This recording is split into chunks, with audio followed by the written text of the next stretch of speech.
Le Pentagone vient de créer une micropuce capable de détecter le Covid-19. Développée sous la forme d'un dispositif implantable sous la peau, son porteur serait informé en temps réel de sa possible contamination au virus. La crise sanitaire accélère la généralisation de collecte de vos données de santé et de consommation. Véritable outil de contrôle, ces données sont au cœur d'une bataille juridique entre le gouvernement et les associations de protection des citoyens. La Chine vient de lancer son yuan numérique. Le régime chinois compte bien s'appuyer sur sa crypto-monnaie pour faire tomber le leadership du dollar sur le plan mondial. Francis Allais, un botaniste passionné, nous amène à la découverte d'un monde végétal qui serait doué d'intelligence et à l'écoute de son environnement. Bienvenue sur Nouvel Horizon, je suis Anthony Bluto. Si vous souhaitez visualiser l'ensemble de nos émissions sans restriction de nos contenus, je vous invite à vous rendre sur la plateforme YouBaker. Le sujet que nous allons aborder revêt des aspects de science-fiction. En effet, des chercheurs du Pentagone ont présenté au public, sur la chaîne CBS, leur dernière avancée technologique. Il s'agit d'une micropuce qui, insérée sous la peau, serait capable de lutter contre les pandémies, et tout particulièrement contre le Covid-19. Le colonel Matthew Hepburn, médecin spécialiste des maladies infectieuses, a donné une description très précise de son prototype. Cette micropuce est en fait un capteur que l'on place sous la peau et vous signale d'une infection à venir à très court terme. Sa détection se fait grâce à des réactions chimiques à l'intérieur du corps. On pourrait la comparer à un voyant de votre voiture qui vous indique à tout moment l'état de votre moteur. Il est composé d'un gel ressemblant à un tissu conçu pour tester en permanence votre sang. Il est capable de prévenir efficacement les contaminations et donc de détecter par exemple la présence du Covid dans le corps d'une personne ne présentant pourtant aucun symptôme.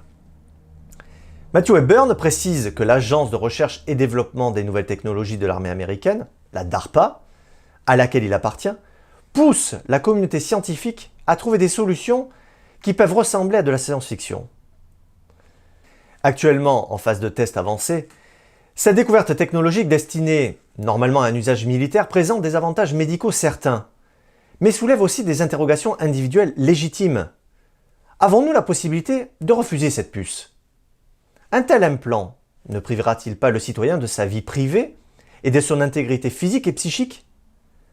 À ce sujet, le responsable du Pentagone tente de se montrer rassurant et assure que le Pentagone ne cherche pas à suivre chacun des mouvements de la personne pucée. Cette administration travaille depuis des années sur la prévention de la contamination des soldats contre les maladies contagieuses et cherche à les protéger des armes biologiques. Pour tenter d'appuyer sa technologie, M. Hepburn prend l'exemple de la contamination au coronavirus de 1200 marins à bord du porte-avions nucléaire Theodore Roosevelt en avril 2020. Selon lui, la situation aurait pu être différente si toutes les personnes à bord avaient été surveillées avec cet implant sous-cutané. En février dernier, selon un article du New York Times, nous savons qu'un tiers des soldats américains auraient refusé de recevoir le vaccin anti-Covid, craignant que celui-ci contienne une micropuce conçue pour les surveiller. Une autre invention réalisée par les chercheurs de la DARPA est un filtre révolutionnaire capable d'éliminer le Covid-19 dans le sang d'un malade qui en est atteint. Ce filtre est en fait connecté à une machine de dialyse. Le colonel Hepburn explique avoir testé le procédé avec succès sur l'épouse d'un militaire. Il déclare: « Vous faites passer le sang de quelqu'un à travers ça. Cela élimine le virus et réintroduit le sang purifié dans le corps du patient. » Il raconte que ce traitement expérimental a duré 4 jours pour cette patiente, car elle était atteinte d'une défaillance d'organes et d'un choc septique, était en soins intensifs. L'Agence américaine des produits alimentaires et médicamenteux a depuis autorisé l'utilisation d'urgence de ce filtre. Jusqu'à présent, les médecins l'ont utilisé pour traiter près de 300 patients gravement malades. Le docteur Joël Moncure, directeur de l'Institut commun de pathologie du Pentagone, déclarait sur CBS que leurs scientifiques avaient réussi à prélever des tissus sur des soldats et des marins infectés par la grippe espagnole. Rappelons que cette épidémie, bien plus meurtrière que le Covid, avait fait à l'époque plus de 50 millions de morts. En 2005, leurs chercheurs avaient réussi à recréer le virus. On apprend même que des survivants avaient été retrouvés, ce qui leur avait permis de mettre au point des anticorps contre ce virus mortel. Ils ont donc inoculé le virus de 1918 à des animaux de laboratoire et les ont guéris. Nous pouvons envisager que ces dispositifs verront éventuellement le jour, dans un avenir plus ou moins lointain. Mais ce qui nous paraissait de la science-fiction à l'époque a déjà vu le jour aujourd'hui. Je veux parler de la thérapie génique par la technique à ARN messager. Ce qui pouvait paraître impensable fut un temps est déjà en place et est injecté directement dans le corps humain. Vais-je vous étonner si je vous disais que la DARPA, justement, avait subventionné en 2012 les recherches des groupes pharmaceutiques qui travaillaient sur l'ARN. Ces avancées technologiques semblent alléchantes à première vue, mais ne présentent-elles pas un risque? Celui d'avancer avec intrépidité sans prendre en compte la vraie nature de l'être humain. L'adage bien connu qui dit que la science sans conscience n'est que ruine de l'âme pourrait nous amener à réfléchir sur notre condition actuelle. Selon vous, allons-nous échapper à la conservation éternelle de nos données personnelles grâce à l'intelligence artificielle? Pour la juriste Mireille Delmas-Marty, notre surveillance numérique profite à l'urgence sanitaire et pourrait bousculer nos libertés vers une mutation de notre régime politique. Elle a déclaré début mars « Le rêve de perfection transforme nos états de droit en états policiers ». Mais quels enjeux représentent la valeur marchande de nos données de santé et de consommation, nos centres d'intérêt, nos lieux de vie, nos contacts? À chaque utilisation d'Internet, les informations sont traçables, celles de notre carte vitale, de notre carte bancaire, de notre téléphone. Ils alimentent par notre empreinte numérique des banques de données des GAFAM. Mais si, comme le souhaite le gouvernement, la surveillance faciale se généralise, c'est notre vie intime qui serait vendue et exposée sur la place publique. Prenons juste comme exemple une fuite des données médicales dans le sud-ouest de la France. 500 000 patients ont vu leurs données publiées sur Internet par des pirates informatiques. Les conséquences pour les personnes concernées ont été totales. Séropositivité au HIV, grossesse, pathologie chronique, numéro de sécurité sociale, nom de la mutuelle, et j'en passe. L'ensemble de ces données contiennent ce que nous sommes, ce que nous consommons. Dans cette société qui répertorie tout, accepterons-nous d'être réduits à une suite de combinaisons de 1 et de 0 qui nous coderait tel un QR code? Rien qu'en nous scannant par exemple, une assurance pourra adapter un tarif qui correspondra au risque de notre patrimoine génétique. Quant à nos antécédents, type délit mineur, impayé, crédit, ils nous suivront partout. Si on regarde le contexte actuel, 3 éléments jouent en la faveur du maintien de notre surveillance généralisée. La pression du contexte actuel de la crise sanitaire, l'incivilité et la criminalité qui explosent, et enfin l'augmentation de l'immigration clandestine. Et dans tout ça, quelle est la position de l'Europe au sujet du contrôle des données générales des citoyens? La Cour de justice de l'Union européenne est formelle sur cette question. Elle interdit aux États membres de l'Union européenne de s'adonner à une collecte généralisée et indifférenciée par le biais des opérateurs télécoms. En effet, celle-ci l'a jugé contraire à la Charte européenne des droits fondamentaux. Dans un article écrit par le journaliste Martin Van Ruelen, nous pouvons lire que 51 organisations ont signé une lettre ouverte adressée au commissaire européen à la justice, Didier Weynders, en demandant l'interdiction de la reconnaissance faciale en Europe.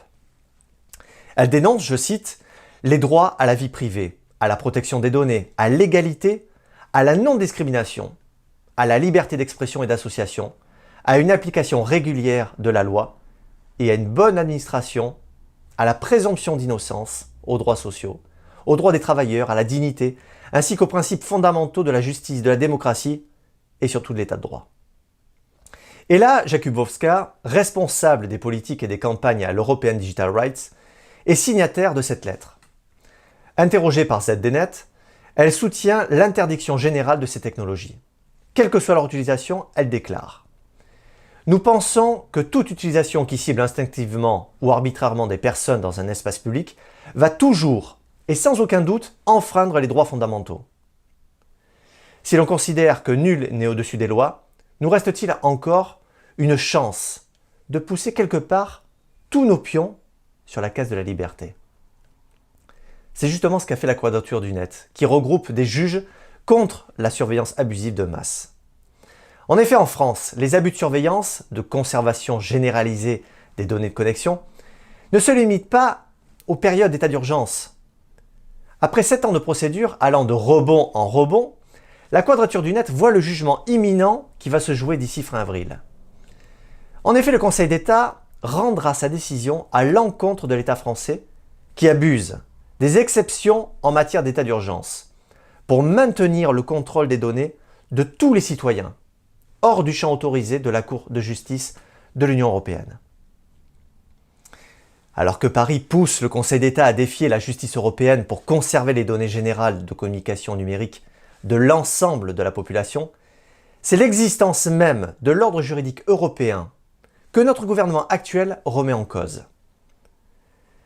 Si la Cour de justice de l'Union européenne maintient sa fermeté vis-à-vis de l'attitude de la France, le gouvernement serait devant un Frexit sécuritaire qui devrait la contraindre à quitter l'Europe. Ce serait là une sortie mémorable pour le pays qui reste aux yeux du reste du monde la nation des droits de l'homme et des libertés. Depuis le début de la pandémie, des centaines de milliards d'euros ou de dollars ont été injectés en Europe et aux États-Unis pour stabiliser les marchés financiers et soutenir les économies de ces pays. Cette création d'argent a d'ailleurs incité les investisseurs, comme les particuliers, à se tourner vers les crypto-monnaies, Bitcoin en tête.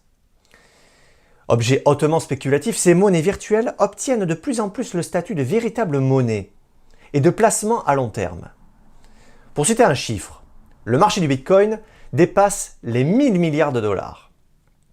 Cet engouement inquiète les acteurs publics comme les multinationales et les grandes banques centrales. Elles intensifient leurs critiques vis-à-vis de l'utilisation de ces crypto-monnaies qu'elles qualifient d'indépendantes de toute structure organisatrice et responsable et viseraient à financer des activités criminelles. L'économiste français Benoît Cœuré, responsable du pôle innovation de la Banque des règlements internationaux, avait affirmé en 2018 que le Bitcoin était une émanation maléfique de la crise financière. De l'autre côté de l'Atlantique, l'ancienne présidente de la Banque centrale américaine, Janet Yellen, s'inquiétait au moment où le Bitcoin atteignait des sommets, des pertes potentielles que les investisseurs pourraient subir.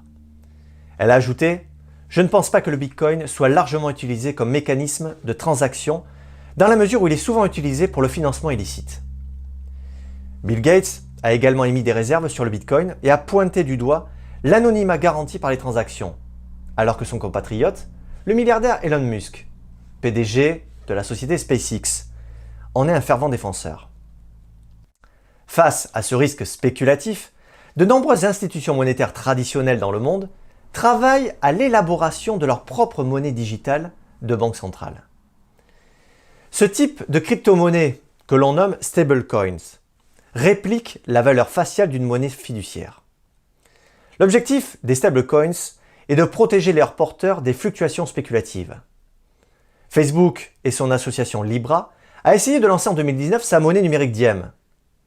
Échec retentissant, puisqu'elle a été rejetée par de nombreux gouvernements. Depuis, les banques centrales de nombreux pays comme la Russie, le Canada, les États-Unis, l'Union européenne et la Chine travaillent sur une monnaie nationale ou supranationale numérique. La Banque centrale russe a annoncé par la voix de sa première vice-présidente, Olga Skorobogatova, qu'elle prévoit de tester l'e-rouble en 2022. Depuis 2014, la Chine, déjà très en avance dans la fintech et le paiement mobile, a commencé depuis peu à émettre son yuan numérique, basé sur la blockchain pour ses citoyens. Selon le groupe financier américain Bloomberg, la Chine est le deuxième pays au monde à lancer officiellement sa monnaie numérique, après la Banque centrale des Bahamas qui a lancé le cent dollar l'année dernière. Le Wall Street Journal rapporte que 750 000 bénéficiaires chinois, via une application dédiée, testent cette nouvelle devise numérique en faisant leurs achats en magasin et sur Internet. Un nombre d'utilisateurs qui pourrait passer à 1 milliard d'ici 10 ans, selon une étude de la banque américaine Goldman Sachs, publiée par le CoinDesk. Starbucks et McDonald's feraient ainsi partie des sociétés qui acceptent déjà ce yuan numérique, tout comme le Parti communiste chinois. François Langlais, rédacteur en chef du service économie de TF1, interrogé sur RTL, qualifie le yuan électronique d'instrument politique d'armes de guerre contre le dollar. Il a évoqué les problèmes de confidentialité dus à la surveillance étroite du gouvernement chinois sur toutes les infractions commises et son regard sur toutes les transactions réalisées. La fin du cash, c'est la fin de l'anonymat.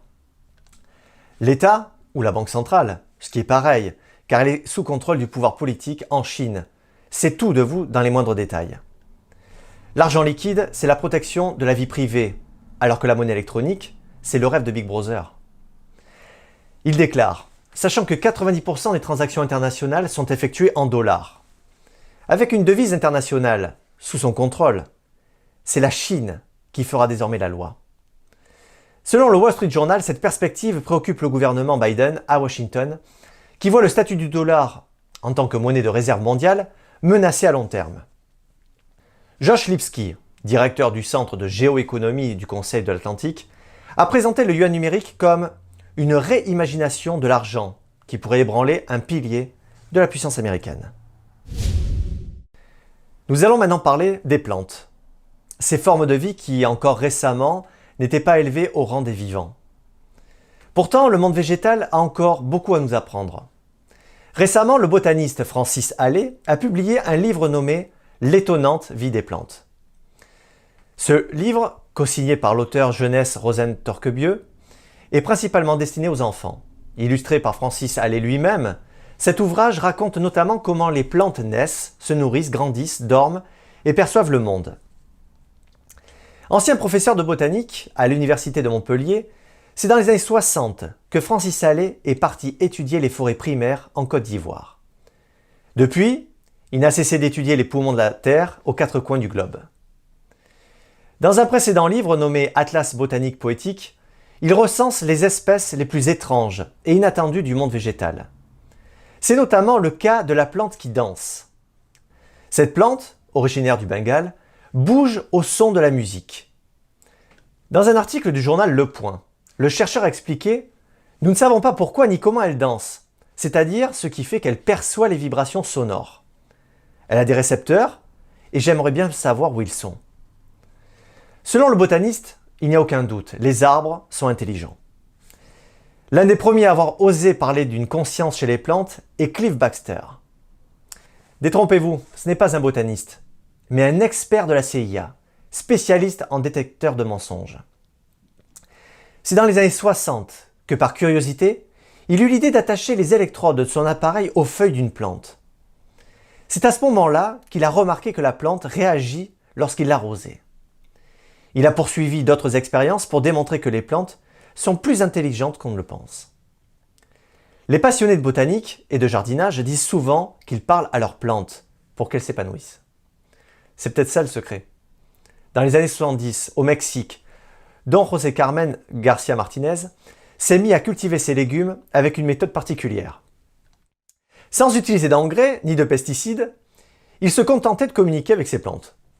Grâce à sa technique, il a pu obtenir des choux pesant 45 kg ou encore jusqu'à 150 tonnes d'oignons par hectare, contre 16 en moyenne. Bien que cela paraisse être une blague, les cultures de Don José ont été étudiées par des chimistes, des agronomes et des ingénieurs. Dans le livre « L'homme qui parle avec les plantes », Don José conclut « Les plantes, comme tout ce qui vit, ont une forme d'intelligence qui leur permet de communiquer avec nous. Il suffit de les écouter. » Merci d'avoir suivi Nouvel Horizon. Prenez soin de vous et restez libres. Depuis le 1er février, la chaîne NTD TV vous propose chaque jour 1 heure de programme en France et accessible gratuitement sur les canaux suivants. Orange, canal 548, Free, canal 799, Bouygues, canal 802 et SFR, canal 921. La première diffusion est programmée à 20 h avec une rediffusion le lendemain à 13 h. Vous pouvez aussi retrouver toutes nos vidéos en vous rendant directement sur notre site internet ntdtv.fr.